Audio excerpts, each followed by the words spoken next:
Justin came up to me and he said, Glenn, out of all the things you've covered in your life, rank this. Where does this fit in importance? And I said, most people are going to think this is, I don't know, maybe 20 or 50. In the last 50 years, this is, we've had the Watts riots, we had the death of Martin Luther King and everything else. And the things that I have covered in the last 40 years, I would say this is top 5, maybe number 2, and possibly number 1 in importance. Number 1 is clearly the World Trade Center bombing. But because, and I want you to listen to me carefully here for the next 20 minutes. This is very, very important. What we do going forward from here will determine the fate of our nation. Make no mistake. This story is number 2 because of what I know. What we do will make this the most important story of our lifetime. What's happening now is very important. What happens in the aftermath will make it the most important because it will either save our country or we will be done. We've had a press all week that has been celebrating the idea that this might have been a Tea Party person that wanted to perpetrate this crime. Now, never before in my history of broadcast, in my history as an American, have I ever heard the press gleefully wish that another American was responsible for an American tragedy. I've never heard that. I've never heard people want to believe the worst in people. It's what makes us America, is that we trust our neighbors. We trust each other. We like each other. We want to believe the best in each other. But our media wants to believe the worst of about 50% of this country.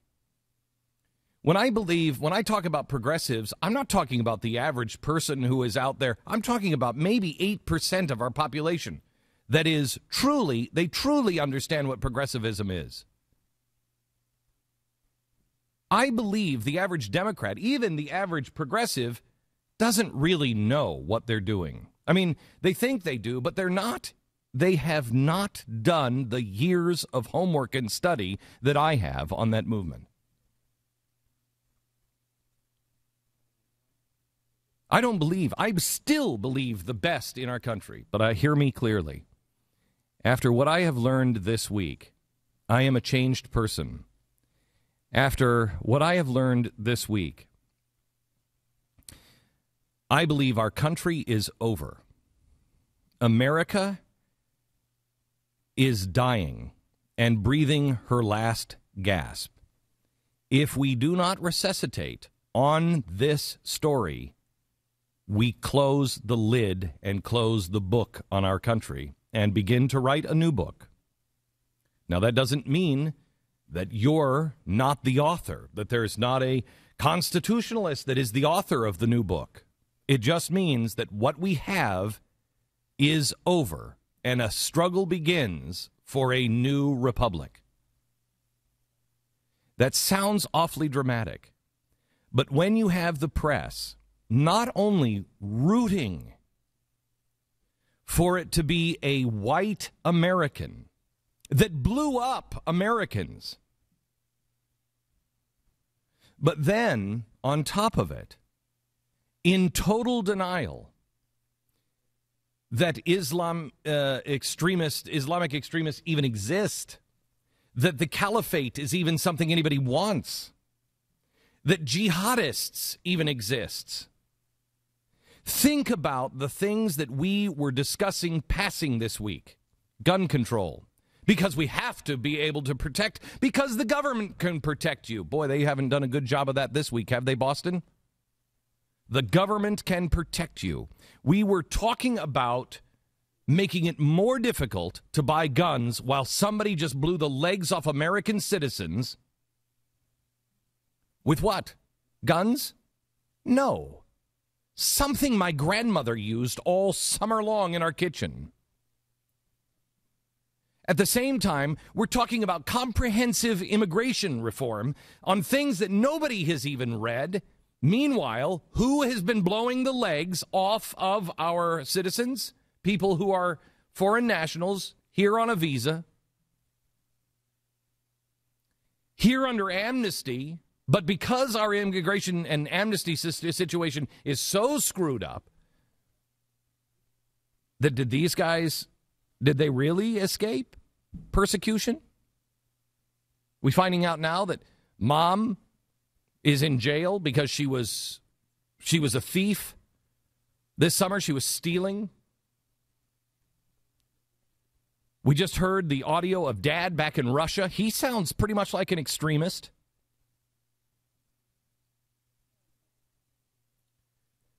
But that's not the worst of it.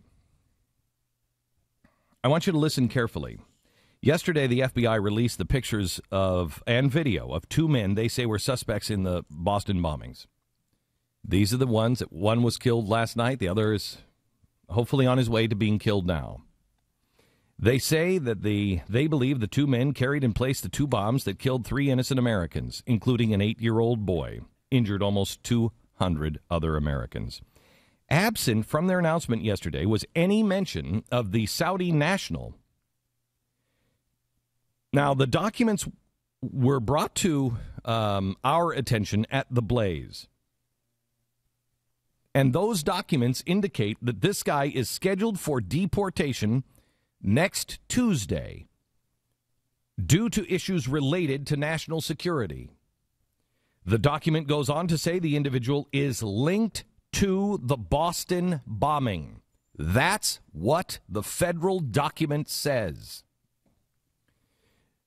This is the same person that we were initially told was a person of interest. This was the Saudi national in the hospital.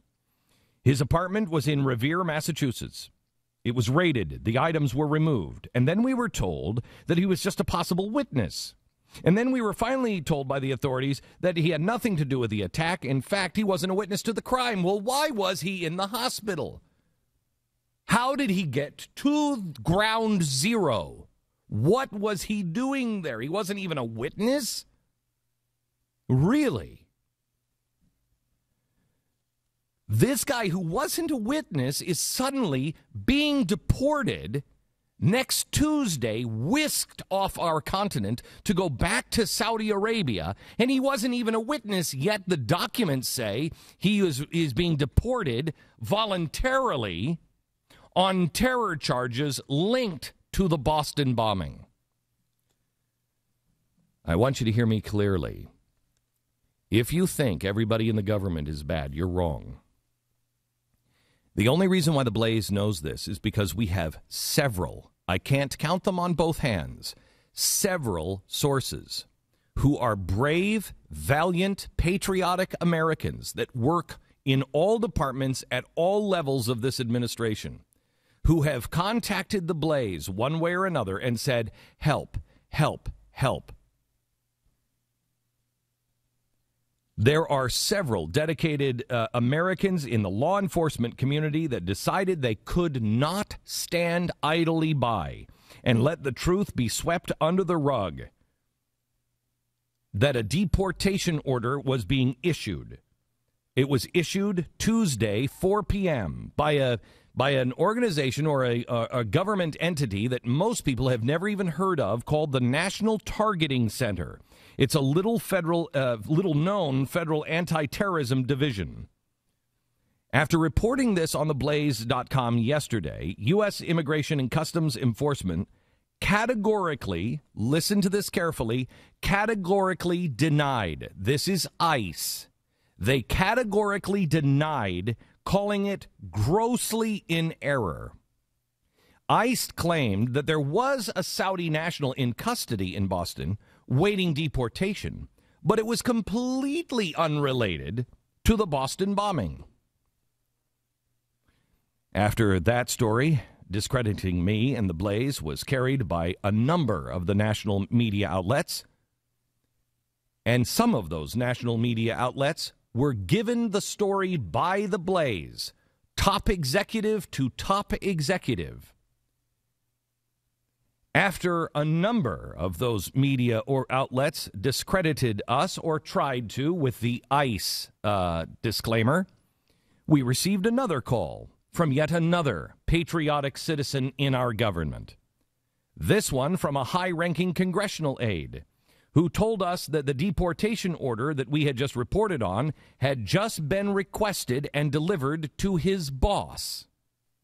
He requested anonymity to protect those who had secretly provided the report, but proceeded to read to us the 8-page document which confirmed every single detail we reported yesterday and throughout the day.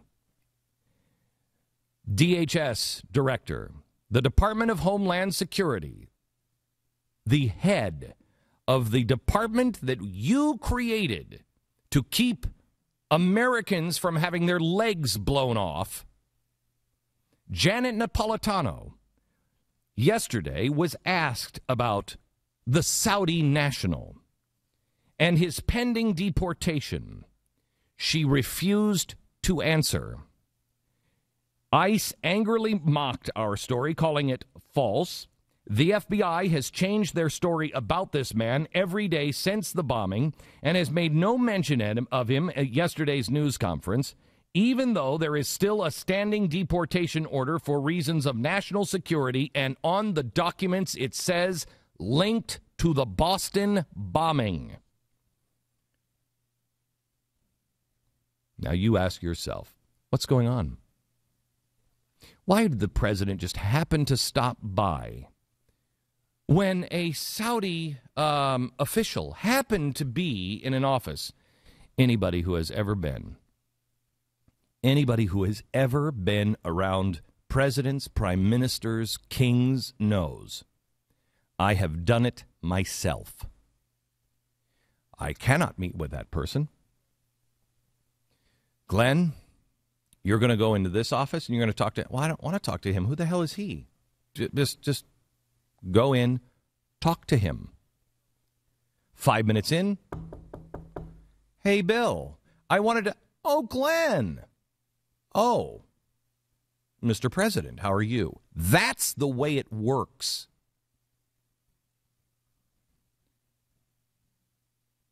Why was the president meeting with somebody unscheduled earlier this week?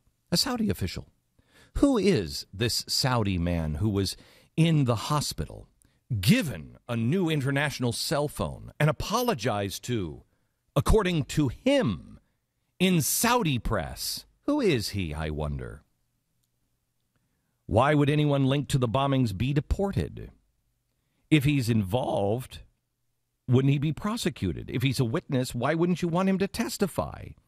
Why would you allow someone who was standing there by the bomb to be deported? Why would he leave? And why hasn't anybody in the mainstream media taken an interest in finding out? Why are they silent? The Blaze is interested. And the Blaze will not sit down. We will not comply. We will not shut up. We will not be intimidated. We work hard into looking who he is, who he's connected to, and why he seems to be being offered a ticket to freedom, even though he's been identified as a threat to national security. Don't believe me? Don't believe me. 6 congressmen have verified. One of our brave sources on this story last night asked me to do something very specific, and when I was told to do it, I said, that is out of here. That's just crazy talk. What the hell does that even mean? I was then explained, and they told me what it meant. I can't at this time tell you what it means, but I want to do it one more time, because on Monday I reveal everything that we know. So let me just say this to those at the highest echelons of government that know the tagging system. They know all about events, not files, events. Let me send this message very clear. We know who this Saudi national is. And it is in your best interest and in the best interest of integrity and trust for the people of the United States of America. It's best coming from you, not coming from a news organization. It's best coming from you. You have until Monday.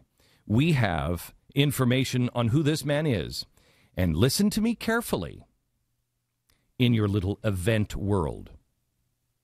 We know he is a very bad, bad, bad man. I know that doesn't make any sense to you right now, but on Monday, it will. It makes sense to somebody in Washington. I don't bluff. I make promises. The truth matters. I've had enough of what you've done to our country.